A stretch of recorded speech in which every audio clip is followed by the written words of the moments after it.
everybody. Welcome to the Talking Disney podcast. This is the podcast where we talk about one of the Disney canon films each month, and we let the random number generator tell us which of the films that we are going to talk about in the Disney canon of films. It's so much fun. We really love doing it. And this month we landed on Zootopia. Yay. So that's very exciting. That? It's our last of the revival era films to get to cover on this series. We finally finished an era. It's very exciting. Yay. Hallelujah. Yay. And I'm film critic Rachel Wagner, and Stanford is joined me as usual. Hi there. And I'm guest speaker Mathew Cline. Yes, today we have a guest with us. He is one of our patrons of the podcast. And if you're interested in coming on the podcast, it's an opportunity that you can have if you become a patron. And so I'll put all the information in the description section if people want to check out the Patreon. It helps us so much. We so appreciate the support. And so Mathew, thank you so much for coming on the podcast and for supporting the podcast. You've always left really great comments and been very, very supportive of what we do. So thank you so much. Of course. You're welcome, Rachel and Stanford. Thank you. Yeah. Thank you. You're welcome. Well, so why don't you introduce yourself and tell us about your history with animation? You're a big animation fan, big Disney fan? Yes, as a matter of fact, I am. Been a big fan since I was a kid. I mean, gone to Disney World several times, and actually went to visit the animation studio. There were they made some of Disney's animated films, particularly the three: Mulan, Lilo and Stitch, and Brother Bear. That's right. Yeah. Oh, cool. That is cool. And been a fan of animation for pretty much most, if not my whole life. You grew up watching all the Disney films and the animated Well, films. a good majority of them. I mean, Uh-huh. granted, there were a few that I didn't see until my adult years, like The Black Cauldron, for instance. Right. Yeah. Yeah. So with Zootopia, now this was one of the years where they had two animated films that came out that year, and this was kind of the one that was the less splashy one that I think they expected to maybe not be as popular as the Moana, but I feel like it ended up switching on them, and this one ended up becoming the bigger hit. I mean, Moana was a healthy hit, but this one won the Oscar, and it kind of had all that buzz around it. And I feel like that so often happens, like for instance with Lion King and Pocahontas, right? You know, when you get, even those were different years, when you Or get Frozen and Big Hero 6, for instance, as well. Yeah. Oh, yeah. What about you, Stanford? As far as your anticipation for this film, were you pretty excited about it, or kind of I was nervous, really or? excited Yeah. about it because, I love anthropomorphized animals. Uh-huh. And I just thought this looked so promising. I can't say I really knew what to expect, but I was very excited about it. I thought it looked very promising. I think it's not necessarily my favorite Disney film, but I love the aesthetic of Disney's Robin Hood. Uh-huh. And just, I don't know what it is about it. Animals wearing clothes, kind of acting like people, but they all also have the characteristics, of their animal species as well. I don't know. It just totally works for me. Yeah. I actually love Robin Hood. I know it has its flaws, but it's very nostalgic for me. Oh, absolutely. It's one of my dad's favorites. And so we nice. watched a lot growing up. Yeah. And so I was very excited to see that they were doing a new anthropomorphized film.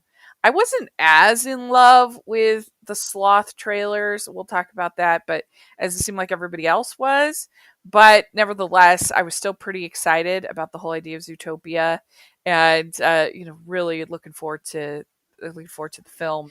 And what an embarrassment of riches 2016 was for animation. Oh my stars, right? We didn't know how good we got it, but that was such a great year For for sure. animation. And Zootopia was definitely one of them. What about you, Mathew? Were you pretty excited for it? Well, when I first saw the teaser trailer on, I think it was Inside Out the year before, I Uh-huh. would say maybe I was somewhat excited for it, and same could likely go for the sloth trailer that showed on movies like Good Dinosaur and Uh-huh. Star Wars Episode 7. Uh-huh. But honestly, I think it wasn't until like one of the more final trailers where they had more clips of the film showing for that trailer. I Yeah. think that was really when I was really more excited for Yeah. Zootopia. That's the same with me. I agree with you that final trailer did a lot to get me super excited. Of course, I'm always going to look forward to Disney animated film, but I really loved that final trailer that they did. So, what was your overall feeling about the film when you saw it, and maybe even on this rewatch? What do you think overall, Stanford, about it? I love this film, and for me, it's highly watchable, and I never get tired of it. So, Hmm. so I was so happy when the random number generator I know, finally. picked it, and that that Matthew got to join us too to talk about it. So, all sweetness and light from me on this. Uh-huh. What did you think, Matthew, of it? Did you like it a lot at first, or were you kind of mixed on it? What did you think? Honestly, well, let me put it to you guys this way. I was expecting that maybe I would definitely enjoy it, but maybe not as much as I would, as much as, say, Lion King or Frozen or something like that, Uh or even huh. more so. However, after hearing so many great things about it from other people before I went to go see it, like about a month and a half after it was first released, Uh huh. I was definitely curious to see if my expectations would go up and beyond. And surprisingly, after I finally saw it in theaters, I would say I liked it much better than I thought I would. In Yeah. fact, it's definitely one of my favorites, so much so Uh-huh. that I've ranked it pretty darn high, and we'll definitely Mhm. talk about that towards the end. Yeah. I really loved this film. I saw it, I think, 4 or 5 times Oh yeah, in the same here. theater Yeah. Oh, because very cool. it was a movie that I kept wanting to bring people to. I think I went and saw it with my friend Jen. I went and saw it with I think I took my nieces at one point. I went to the screening and then I went once by myself. I know I saw it a bunch of times and I don't even know maybe if you and I went and saw it together. I think that was right around when we started to become friends, Yeah, did we Stanford. see it, Rachel? We might have, huh? I feel like we did. Yeah. Uh, but Uh, uh but yeah, I just really loved it and I felt like a lot of the criticisms that it received were it was mostly well loved and it's not a perfect movie or anything, but I felt like the people that were mixed on it kind of wanting it to be something that it's not. To me it was so refreshing to go and see like a classic fable that you used to see from Disney all the time, where we're teaching a strong lesson. And like any fable, there's going to be sort of plot holes, and that this is a fable for children to teach them a lesson about exclusion and how we treat people. And it's not meant to be, I don't know, like it's not meant to be this perfect parable. It has some holes in it, but I think it's fine. Its core message is what's the most important part about it. And I just love Judy as a character so much. oh, agreed. I know, right? Hmm. Yeah, same here. So it starts out with this play where you get the background of the world of Zootopia with the prey versus the predator. And this is where some people will start to nitpick, I think, the movie because the whole analogy to our modern day world doesn't 100% work. But again, I feel like it's overall the message is pretty simple. And so, like, I'm not saying don't overthink it because I hate when people say that, but I think it's supposed to be a fable for kids to teach them a simple lesson. It's not meant to be this sort of deep treatise that works out perfectly because obviously if you're comparing it to race relations, then it doesn't make sense to have like, are black people supposed to be the predators in this world? Are they like secretly savages? It doesn't really make sense. That's why you have to kind of step back and look at it from a from a child's perspective Mhm. of what it's teaching children. Totally. Do you agree, Stanford? Oh, for sure. Yeah. One of the things I found so fascinating about this film, I guess, was number one, how surprised I was with the theme of the movie. Because Yeah. you don't see any of this in any of the trailers, or the teaser stuff that we got. And so when the movie was, I was watching it for the first time, my jaw was just dropping. I mean, in a good way, but I was just like, I can't believe they're doing this. I Yeah. know, right? So again, all happiness from from me. Yeah, I agree. I was just really surprised, and I feel like they did it in a way that is very sort of natural for, again, for telling a fable to a Mhm. child, for telling a story. And if you think of like Mother Goose stories or other kinds of simple fables where there's a simple lesson for a child, I think this is something that you really see in Zootopia, and I appreciate that they told the story, but they didn't feel a need to. I feel like for the most part they were satisfied to tell the story to children.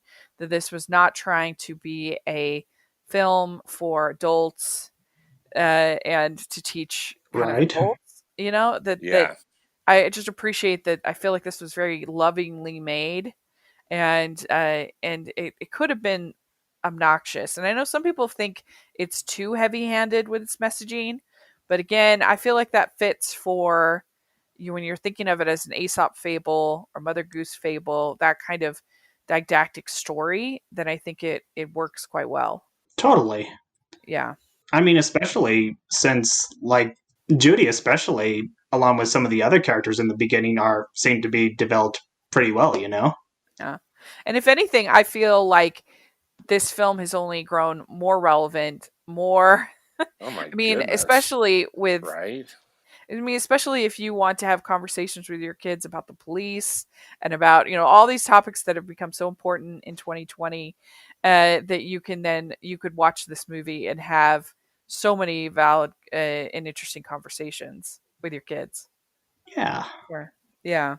And so she says that she wants to be a police officer to make the world a better place. And like I said, that kind of it's an interesting thing now when you have the whole defund the police and the whole kind of Yeah. a thing that I think as a parent you could talk to your kids about when law and order is done correctly and when it's not, and what we can learn from Judy.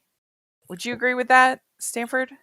Oh, definitely. I think it's amazing how timely this Uh-huh. film is. In fact, frankly, I think it's going to be quite timeless, at least for the foreseeable future, just because of its social messages that it gives, not only about prejudice, but now with so much focus on police officers and how they operate. I mean, Yeah. who'd have thunk? I mean, and would the Disney artists have even known that? Yeah, no way. So originally, when they were creating the film, it was going to be about Nick Wilde, and then Judy was going to be a supporting character. But as they worked on it, they eventually changed it and decided that it would be more engaging to have Judy being the lead character. And so I think that's pretty interesting that they made that big change to the in the planning stages. And I mean, there's sometimes when you have criminals being your kind of lead character, and that can work. And Nick's certainly sort of charming enough to make that work. But what do you think, Matthew, of Judy as our lead character? Honestly, I think it was a great idea for the writers to make her the lead character. Uh-huh. I mean, especially since Judy Hopps seems to ultimately be a great role model, so to speak. I mean, Uh-huh. for instance, she has big dreams, and remember around the beginning where her parents mention that there has never been a bunny cop on the force, and she says, "Okay, I'll just be the first one." Mm-hmm. Yeah, Yeah. she doesn't let it stop her. And when Gideon bullies her at the beginning, and she says, "You're right, I never give up," which is a great message for Well, for that and everybody. Judy's not afraid to be the first bunny cop. That's All right. right. She's Yeah. so undaunted, isn't she? She's just not gonna let anything get in her way. Hmm. Amen to that. Yeah. Yeah. And I think that Jennifer Goodwin is the perfect person to play Judy Hopps. I think her vocal performance is so good. Oh, me too. Yeah, and just think, Jennifer Goodwin played Snow White in Once Upon a Time, somewhat shortly before this movie came out. Yep. Yeah. And even in that show, her character has got kind of an innocent sweetness to her. And I think that that voice really just works so well for Judy, that she has sort of a naivety, but in a sweet way about her. She's plucky, a plucky voice, an innocent voice, a sweet voice. I think it was really good choice. Agreed. And I think Jason Bateman was also brilliant. As Nick Wilde, yes, most definitely. Yeah, Yeah. I think so too. Yeah. We get this opening officer training montage, and I kind of love that whole scene. It's like Oh, me too. each of the obstacle courses, and it's like the commander, whatever, you're dead. I think you're dead. I know, right? I Yeah. love that. I think that's really funny. What do you think, Matthew, about the mammal inclusion initiative in the movie? This was during the montage, right?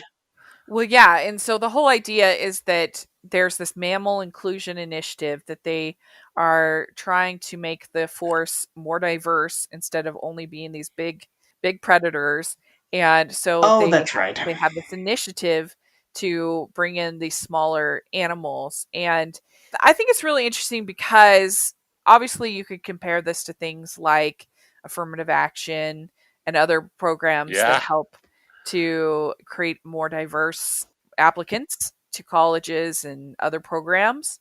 And some people will say, well, that's not fair. The people that are the best should get those opportunities. But the problem with that is that sometimes the people that are the best because of racism and exclusions don't get those opportunities. But I don't know. I thought it was interesting kind of what they're trying to say with this mammal initiative in the movie. Yeah, that was very creative and clever, for sure. What do you think about it, Stanford, as far as that? Well, again, just a way that they're talking about these social issues that we're all having to deal with, and presenting it in an interesting way, which I think personally, I don't feel Zootopia is heavy-handed. I can understand why some people might criticize it as being that, Yeah. but I like because they address things. Hmm. They give it a name rather than just hiring Judy in. They kind of explain why how Yeah. she got this job. And again, it doesn't affect her as far as her ability to persevere Well, yeah, and they through it. don't make it super easy for her. She's not a Mary Sue kind of character. No, not at I all. mean, she has to work really hard, and the Chief Bogo doesn't give her any help at all. No. So I liked how, while she's doing the obstacle courses and she's failing pretty much every time, You're uh-huh. dead. You're dead. Isn't that what he keeps telling her? Yeah. Yeah. everyone's telling her to basically quit and go home, and she's willing to drown out the voices of the naysayers, so to speak, and Yeah. work much harder to make sure that she accomplishes her goal in the end. Yeah. So then we get the montage of Judy going to Zootopia, and she puts on Try Everything from Giselle, voiced by Shakira. And I mean, I think the world building, as much as I love Judy, and I really do, the world building is probably the strongest aspect of this movie. I mean, Oh, talk about beautiful animation, too. oh, the Yeah. animation and each of the lands. And I wish that we could have almost spent more time in each of these lands because they're so beautiful. But I love this opening montage of her on the tube, and you see all of Zootopia. And I love that. I think it's so beautiful. I love that It's sequence too. yeah. Me And three. yeah, and I'm with you. It's almost like we just don't get enough of all the different neighborhoods, of it. It's a fun way to introduce it, and such a catchy song too. Shakira really, Yeah, really I delivered on that know. one. She's not my favorite singer, No, but mine either. But I just thought it really worked, and I yeah. love that they integrated her as a character. I know we'll probably get to that too, Yeah, but because I she's a gazelle, yeah, and I don't know what gazelles sound like, but I thought it was a pretty brilliant choice because I her voice is very unique, and so I think it was a good choice. And I am so envious of over in Shanghai Disneyland. They are going to be doing a yeah, Zootopia they're building a land. Zootopia Are land. you serious? That's Yeah, awesome. Yeah, and they haven't announced much about what the attraction or attractions are going to be, but I bet it's going to be pretty fun. Yeah, supposedly it's coming out next year. We'll see if that yeah. If it got happens. delayed or what's going on, I know all those big capital expenditures. I think Boo. all have been kind of delayed or Hmm. canceled. So Yeah, fingers crossed. right. But it would be incredible to go see. Do you have a favorite of all of the lands? Stanford, do you have one?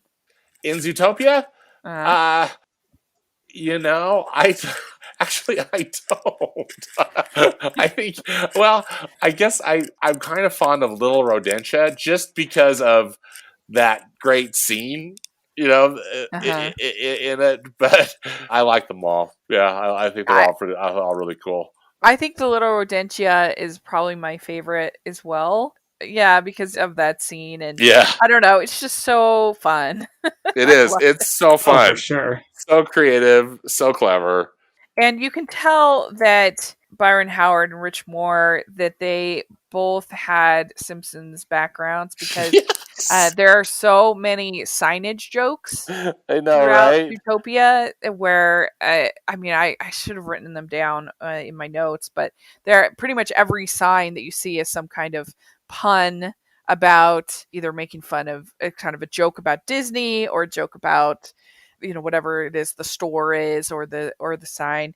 And that's totally a Simpsons thing. They'll have the characters walking and there'll be uh, like marquees and signs and other things like Yeah. that. They'll have funny sayings and stuff, so you can see their background, I think, coming through. And yeah, but I really do enjoy the Rodentia. I think it's really fun. I would say probably my favorite world in Zootopia would probably be maybe Tundra Town Yeah, or even the Jungle Place. I love Uh-huh. that jungle place with Yeah. that skyway, Yeah, transportation system that goes through the treetops, and oh Oh yeah, yeah. it's really cool. it's so Yeah. cool. They also have the one point where I do think it was a little heavy-handed was when Clawhauser greets Judy and he calls her cute. And she says, "A bunny can call others bunnies cute, but when other animals do it, it's not allowed." I thought that was a little much. I don't know. I think that it is good to have a conversation with children about the labels that we give people and using inoffensive words. But also, I also don't really like the idea of sort of over policing people's words too. And I don't know, that wasn't my favorite of all of this kind of messaging that they had. I felt like that one was a little cringy, if I'm I was honest. going to say, are we to assume that cute is considered racist in this movie? Yes, definitely, for That's what I sure. thought. Yeah, Oh, I and, I viewed it as sexist. Oh, but okay. But she Uh, says that other bunnies can call each other. So I thought they were like I thought it was basically like a commentary on it's something like probably that. more racist, yeah, given this. But I was just thinking, what would if someone was calling someone from the opposite gender cute or Oh, something yeah. that could also be offensive if it was not a Yeah, compliment that they wanted to receive. because I thought it was saying something like the N word, sort of like you can Oh, that interesting. that Yeah, that Okay. black people sometimes use it in their songs or in their things, but if a white person were to use that word, that is very offensive, and rightfully so. But yeah, I mean, I see your point too. But that to me was a little cringy. I think everything else feels more authentic to a fable, whereas this is the one time where it wasn't as authentic to the characters in the story as some of the other moments to me. But yeah, and Clawhauser is Clawhauser. Clawhauser. I love yeah, Clawhauser. yeah, so fun. Him being a donut And guy. I know, yeah, right? He's so happy. and he gets the donut stuck in his neck. Oh, I that was know. great. That's so funny. Yeah. So that was Nate Torrance. It sounds almost like Josh Gad to me. Very Yeah, similar it does voice. have a really kind of Josh Gad vibe, doesn't it? I His can definitely see that.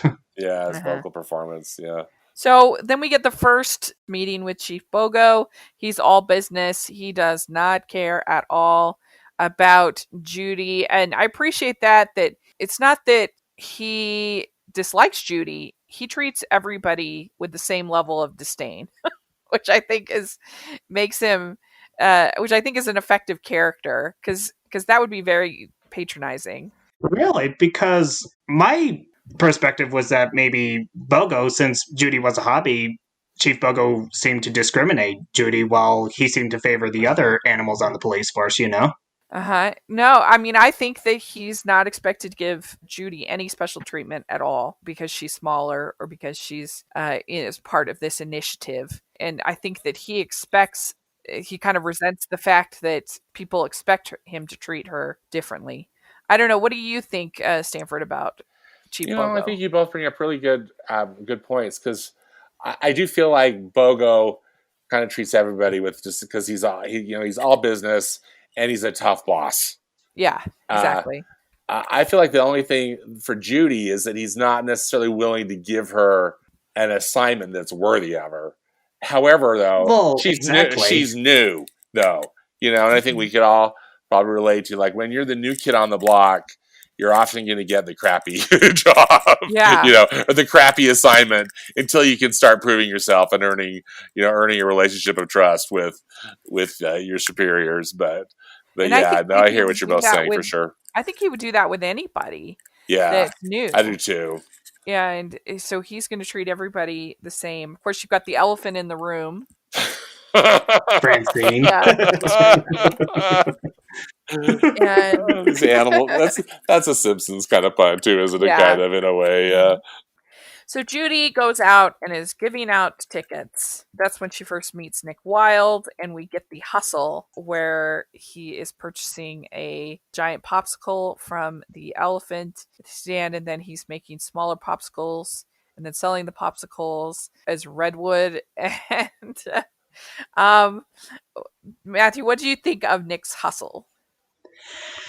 Well, I was going to ask, am I the only one who found it a little strange that Nick doesn't seem to have even a little bit of a change of heart in the beginning when Judy is basically standing up for him and that smaller Fox character?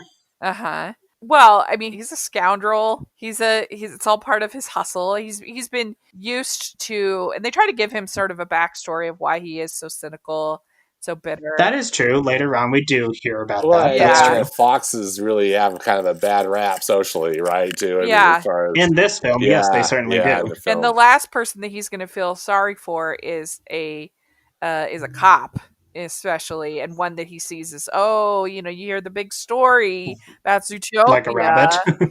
Kind of a thing.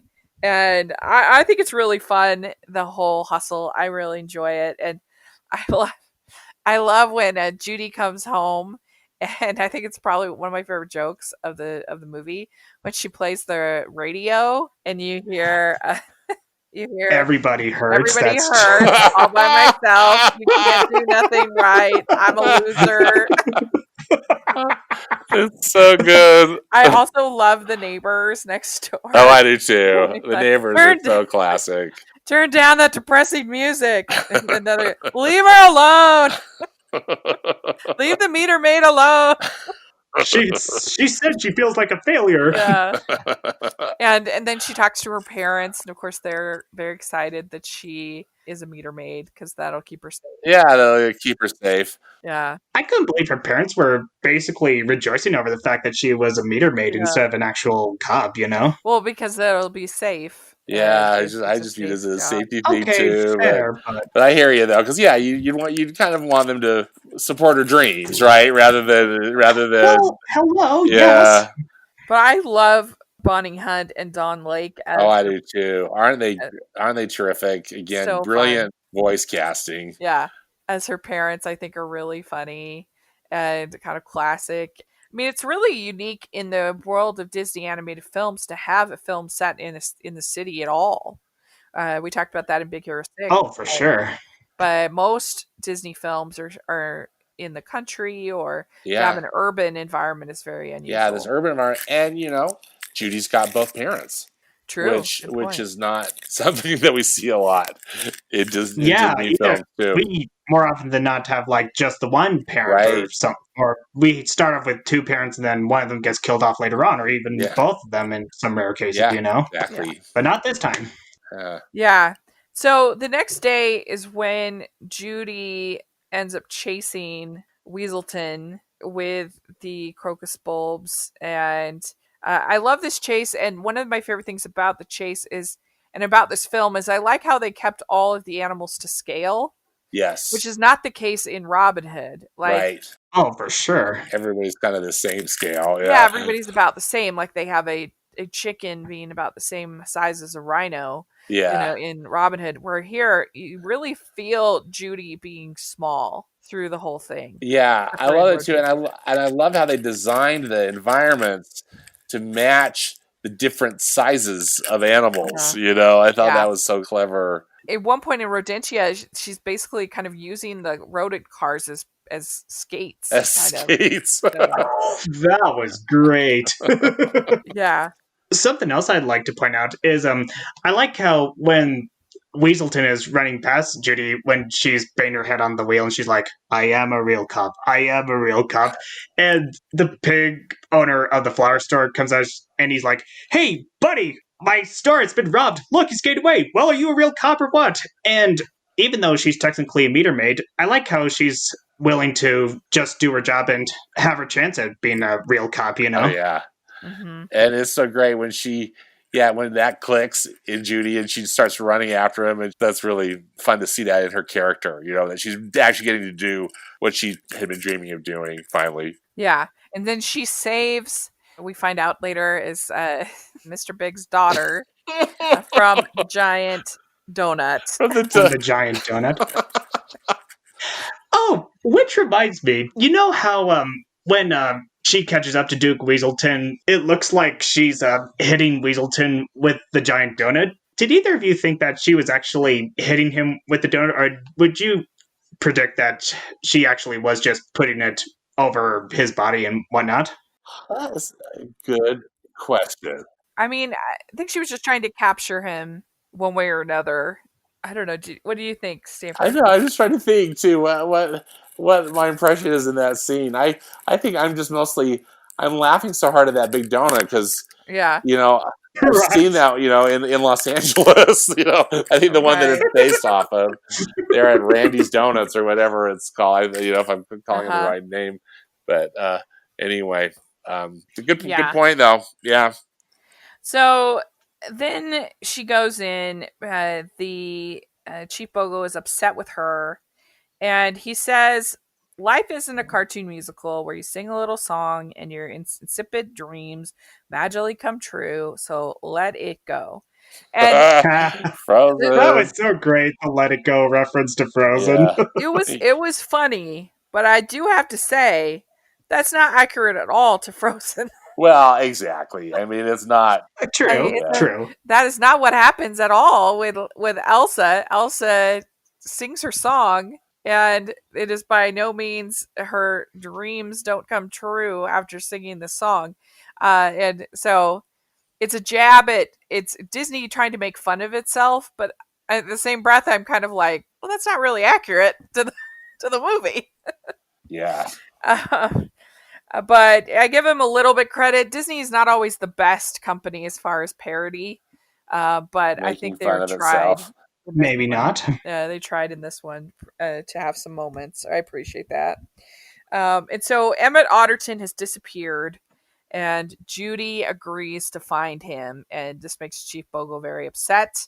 And he gives her 48 hours, or she is done. And yeah, so here she goes on her first case, and she goes and finds Nick, and she hustles him, which is a fun moment, I think. Did you like that, Stanford? Yeah, I like that too. I like how Yeah, that was she great. hustles Nick. Don't you Yeah. love that carrot pen? That little recording. Yeah, I Oh, know. I know, Yeah, I right? love the carrot pen. I'm like, I want one of I those. know. Seriously. And Yeah, me three. that his Nick's friend who's like, have fun working with the fuzz. That's funny. That's funny. Uh, so they go to the Naturalist Club, and called Mystic Springs. And this is definitely one of the funniest parts of the film. Yeah. That she's scandalized the idea with them being naked, and he's like, you know what I think's weird? Clothes on animals. Which is true when you think about it. So, like, it's interesting how Nick is like, if this makes you uncomfortable, there's no shame in calling it quits. And she's like, yes, there is. And Yeah, he's like, I like that wow, moment. Nick, that's the spirit. Like, it's good that Judy is willing to get into uncomfortable situations like that if, again, it helps her accomplish what she needs to. Yeah, I know, and she's not going to give up. That's what we know about her. So then he takes her to the DMV, and this is, of course, the scene was kind of spoiled in. I mean, not kind of. With It the was trailer. spoiled in the trailer. Yeah. True. What did you think about that with having the sloth trailer, Stanford? What did you think? Oh, I loved it. I mean, I thought it Yeah, was hilarious. And I liked it too. then when the actual scene showed up, you kind of knew what was going to happen because you had seen it. But then just seeing within the context of the film, for me it worked because I thought it yeah, was a really hilarious gag. I mean, sloths running the DMV. Come on. I mean, that's just that's yeah. comedy gold. Oh, without a And doubt. it totally worked for me.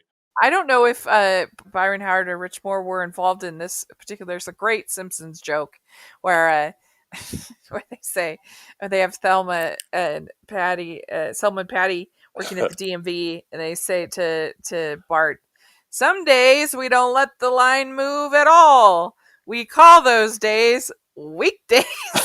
So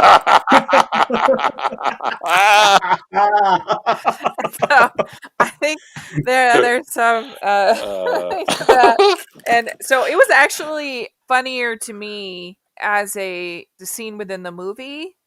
I always find it a little weird in trailers when the trailers are basically a scene from the movie. We saw that in Lion King, we saw Yeah. it in some different movies, and it can be effective. But I don't know. It's just like I want to get an overall feel of kind of what I'm going to be watching as opposed to just one scene in a movie, a trailer. Oh, same here. But I so once I saw it within the film, I actually thought it was a lot funnier than Oh, in the good. I would Good. definitely Yeah. agree with you on that, Rachel. Most yeah definitely. yeah. And so they end up taking the whole day, and of course you have Nick's joke about a three-humped camel. What do you call a three-humped camel? I mean, it's just so juvenile and it's so funny. Yeah. It's funny. Like after he says that joke, the sloth just like slowly opens his mouth and smiles, and then slowly laughs. Well, I also like when when they go outside and it's dark, and Judy says, It's night. yeah, it's night. Yeah, and she says, "Does seeing me fail make you feel better about your sad, miserable life?" It 100% does. That's what Nick says, which makes me laugh.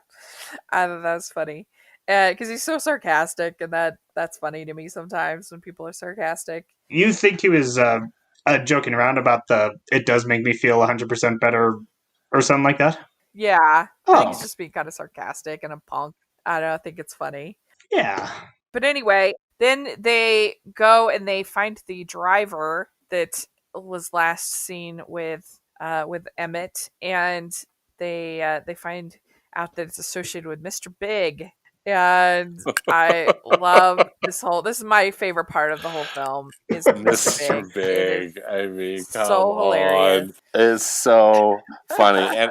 And, as I was watching this too, I just thought, I cannot believe we're seeing like both an homage and a parody of The Godfather in a Oh, Disney animated film.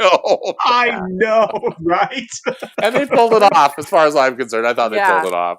This is the part, like, I think the fable part is for the kids. This is the part that's for the adults. For the adults, that yeah. are there with the kids, because they won't understand it. They won't get it. They haven't seen The Godfather. Yeah. But it's really funny. I mean, the wedding. It is with Mr. Big being a shrew. Yeah, the wedding is so similar to the wedding in The Godfather. And Oh, yeah. they just the way that it might as well be Brando. Boy, Oh, my stars. Big, that I love that whole scene. And that's so funny and well done. And voiced by Maurice LaMarche and as Mr. Oh, Big. yeah. And he did a great job. He's so funny, I think, especially with his daughter and everything. And just like, Oh, you definitely. promised you weren't gonna ice anybody on the wedding. I have to, baby. Daddy has to. Yeah. Ice him. That's right. Exactly. Just curious, if it hadn't been for any of us seeing the final trailer for Zootopia, would either of you suspected Mr. Big to be one of the polar bears? Well, I think that's part of the joke. Yeah, Right. no, I agree with you though. Exactly, because that's what you're totally expecting, right? Is that he's going to be one of these big creatures, and then he's Right. the smalls. But I had read something, and maybe you both have heard this too. That I think the animation team was trying to find a very small animal, but it's also really mean. Just by nature, Yeah. and Oh, and yeah. I think that's why they went, with this particular choice for Mr. Big, and it's funny. It's funny. So then we find out about the Night Howlers, and then we find out that Emmett had become savage. So they go to the rainforest, and they see another this Manchas. Mr. Manches, yeah. Yeah, that he Yes, also the goes Jaguar after. Panther, something like that. Yes. Yeah. And I really think this whole section has a great crime noir feel to it. Oh, yeah. Almost feels like Oh, without a doubt. yeah, like a Humphrey Bogart kind of movie or something. Oh, mm-hmm. And so that's really fun. And so Nick actually starts to defend Judy. So you get to see that she's warming up to him, and he's getting more invested, which I like. Which I would like to ask, would you say Nick starts to have a change of heart because of Judy saving his life during that whole sequence yeah. with running away from Mr. Manchas? Yeah, good point. Yeah. Yeah, I think so too. I think that's when Nick starts to trust her. And that's, right after that is when he really opens up to her. Yeah. Yeah, good point. He starts standing up for her, and yeah, for sure. So then they end up getting to this facility, and they see all of these animals that are locked up in these cages. And then we see that Mayor Lionheart is there. And I think that if I had never seen any other Disney films, I would have bought the fact that Mayor Lionheart was the villain. But because they've done this surprise villain so many times, it wasn't as effective as it would have been. But certainly for kids and stuff, it's pretty effective. The surprise. Would you say? Would you agree, Stanford? The spoiler alert of who the real villain in the movie is. Yeah, maybe. Yeah, they've done so many of this villain reveals that they lose some of their power, in my opinion. So they catched Mayor Lionheart. We get to this point where there is this press conference, which is pretty important to the movie. And Judy's nervous, and she's just told Nick that she wants him to be on the force with her as a partner. And then they start asking all of these questions. And that's when she says, well, it's part of their biology as predators. and that it's something in their DNA that is making them do this. And Nick is very, very offended by this, and he says, "So there's a them now." And she says, "You're not the kind of predator." And she says, "I am the kind of predator that you need fox repellent for." And he says, "Are you afraid of me?" And so they have this. What did you think, Matthew, about that? About Nick being offended at what Judy said? Do you think Nick was likely overreacting to that, or do you think he had a right to be upset with Judy for what she said in the press conference? I can see both sides. I do think they had a friendship, so him being, instead of accusing her, he might have had more of a conversation with her since they'd become friends. But I also can understand, especially because she had just said that so publicly, him being offended. Yeah. I don't know. What do you think, Stanford? Oh, good points that you're bringing up. I thought that Judy, I think she was not acting out of bad intent, but it's a negative thought process. I mean, it was not a good place where she was coming from, or not. It's not a good mindset, and I could see why Nick would be so offended by it. Yeah. Same here. So it sets off this whole feeling of fear and division with the prey and Right. predators. Yeah. And definitely after 2020, I think this whole sort of climate of fear and quarantine and other things that ends up happening definitely rang true to me in a way that I never thought about before. Oh yeah, Watching it. I know. This week. Yeah, for sure. So Judy quits the force. She's given a chance to have a promotion, but she quits because she doesn't want to make predators feel that way.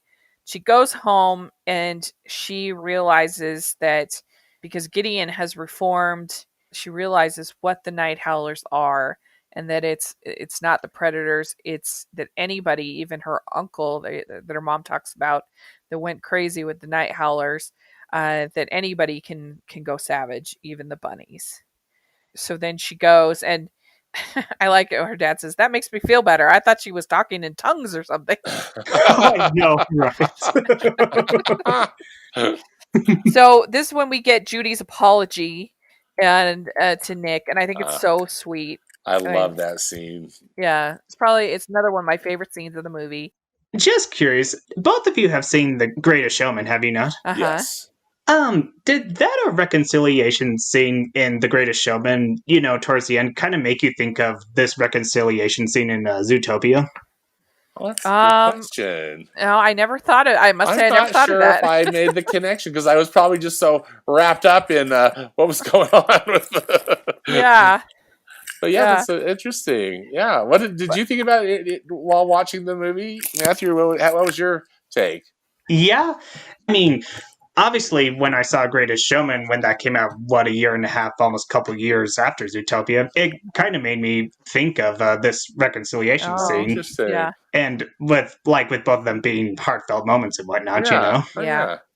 Well, she says, "I know you'll never forgive me, and I don't blame you. I wouldn't forgive me either. I was ignorant and irresponsible, small-minded, but predators shouldn't suffer because of my mistakes. I have to fix this, but I can't do it without you. And after we're done, you can hate me, and that'll be fine, because I was a horrible friend, and I hurt you, and you can walk away knowing you were right all along. I really am just a dumb bunny." And then Nick records that afterwards. Yeah. I love how Nick records it. And I also love how they designed that scene, how Judy puts her head kind of into his chest and just, that's just how she's just acting so penitent and just I'm so sorry. I just, it's so good. Oh, you bunnies are so emotional. Okay, so then we get the Duke of Bootleg with Weaselton's back with his bootleg, and of course it hurts my heart a little bit because I some of know those that made me sad. We never even ended up getting. We're not gonna get gigantic ever, which is so sad. Yeah, so sad. And so then Mr. Big ices Weaselton, so that we find out that or threatens to. Yeah, and so then we find out there's this underground thing in the subway with Doug and with Sheep Doug that's there, and then Walter and Jesse back. which was pretty funny. Another thing for the adults, because obviously Breaking Bad And again, reference. I was having Yes. another moment, like with the Godfather, like I can't believe there's a Breaking Bad Yeah. Right. in a Disney movie, and I really don't care. I mean, I loved it. I just thought it for me. It totally worked. Yeah, and I love the whole train action set piece that happens. I do too. It's so exciting and It's fun. Me really three. well crafted and really exciting. Kind of made me think of the train sequence in, I think Speed 1, I believe it was, or something Oh like that. yeah, So, Oh, it's right up there with just really kind of a classic action movie. yeah, you don't see that very often in animated films. No, and I thought they really pulled it except no off. one dies this time. Yeah. Yeah, I mean it's almost similar to like what you might see in Tintin or something like that with the action and the Mm-hmm. adventure and everything. And so we find out that Bellwether is our surprise villain. Oh my gosh, Mayor Ooh. Bellwether. And Rachel's favorite, the villain reveal. yeah, and they trick her into confessing, which is fun. And she I do says, like how they trick her, yeah. particularly like the homage to the beginning of the film. Yeah, and she says, fear always works. Especially if you think about some of the things happening in 2020. I don't know, that also kind of hit me in a new way this year, I think. Mm-hmm. That, Oh, true. yeah. True.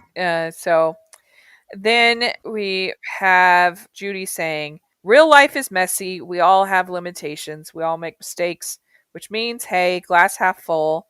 We all have a lot in common. And the more we try to understand one another, the more exceptional each of us will be. But we have to try. So that is basically the end of our movie. You have Nick being on the force and them finding Flash speeding. Flash is speeding through Zootopia. So we had a lot of great comments on Twitter Oh about yeah. this. Kevin the Critic, he says, a phenomenal film whose message has only gained more importance over the years. It's also funny, creative, and energetic enough to not be too depressing for kids. Amy Cassandra Martinez, she says, I love Judy so much. I personally identify with her so much. Ronald Smith says, one of my top 5 favorite Disney films of all time. I love it. Milstead on Movie says, love it. Works as both an exciting animated movie for kids with an important message about acceptance. Bah Humbug says, my favorite, absolute favorite film. It has changed my life in many ways and has inspired me to do many things. I have made friends thanks to it, and the best girlfriend I could ever ask for. I have even wrote fan fiction on Nick and Judy. I love everything about the film. So that's really great. One last one. We have Rodolfo20131 says, ah, yes, my favorite film. I watched it for the first time on my old PC on March 8th, 2017. I've watched it 71 times. Oh This, wow. Oh, dang. yeah, the That's a 71st record. time was for International Animation Day. Wonder if I can get Disney Plus for Zootopia so I can watch it more times for the sequel. One last one. Our friend Tristan on Twitter, he says, this was the film that truly made me an animation fan. A fantastic story, spectacular animation, wonderful characters, and a powerful message really makes this film as incredible as it is. In a decade filled with incredible animation, Zootopia is definitely one of the very best. So lots of love Agreed. for Zootopia out there. Oh yeah. Do you remember, Stanford, where you had it in your ranking? Yes, I so my ranking kind of fluctuates a bit, but I have it in my top 20. Actually, it's at number 16.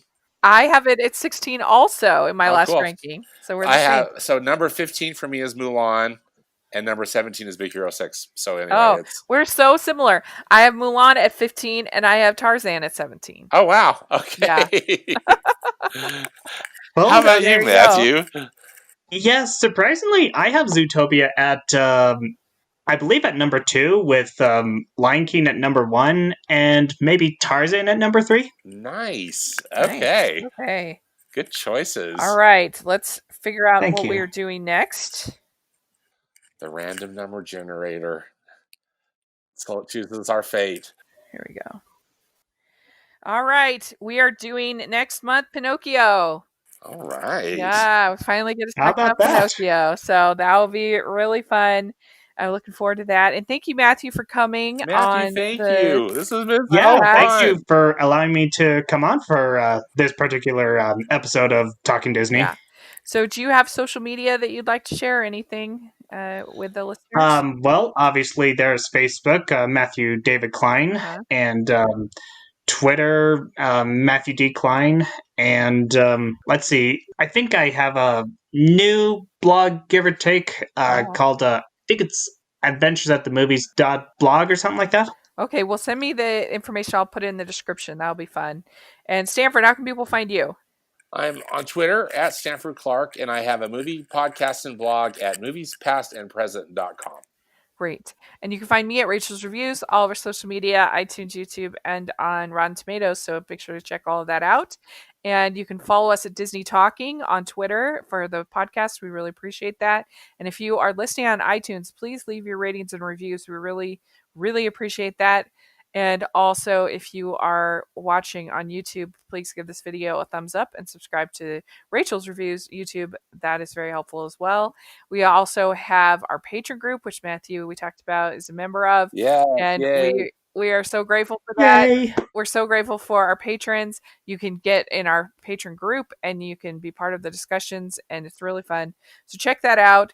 And then also we have our merch store where you can get hashtag Animation Junkie shirts, and all of that will be in the description. Make sure you're also following the Hallmarkies podcast. We have lots of really great stuff going on over there.